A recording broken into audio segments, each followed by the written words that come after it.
జై మాతంగి.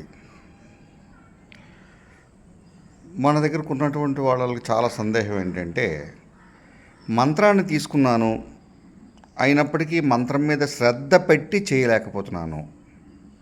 అంటే పునశ్చరణ చేయడానికి వాళ్ళు లక్ష పూర్తి చేస్తారు ఎప్పటికంటే ఓ సంవత్సరానికి. అంటే ఏ విధమైన నియమాలు లేకుండా చేసేటువంటి వాళ్ళు కూడా ఉన్నారు.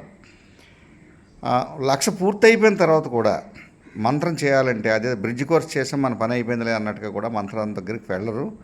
రోజుకి ఒక మాల లేదా 2 మాలలు, లేదంటే నాకు చాలా పని ఎక్కువ ఉంది, ఇవాళ మంత్రం చేయను, లేదంటే మా ఇంట్లో వాళ్ళేమో ఏదో అంటుంది, అంటు వల్ల ఏంటంటే నేను పూజ చేయకూడదని చెప్పి చాలామంది పూజ దీపమే పెట్టరు. ఇది అవాస్తవం. ఇలా చేయకూడదు. మంత్రం అనేది మీరు ఎట్టి పరిస్థితుల్లో చావు పుట్టుకల దగ్గర ఉన్నా కూడా మంత్రాన్ని మీరు చేయాల్సిందే. మంత్రానికి మైలు లేదు, శరీరానికి మైలు అంతకన్నా లేదు. మీరు ఉపాసించే దేవతను ఎక్కడున్న సర్వకాల సర్వ అవస్థలందు మీరు ఉపాసించాల్సిందే. ఇదేదో మనం కొత్తగా ఏదో మన పని అవ్వడం గురించో లేదంటే మనం జీవితం ముందుకెళ్ళడం గురించో మాత్రం మంత్రాలు చేయకండి దయచేసి.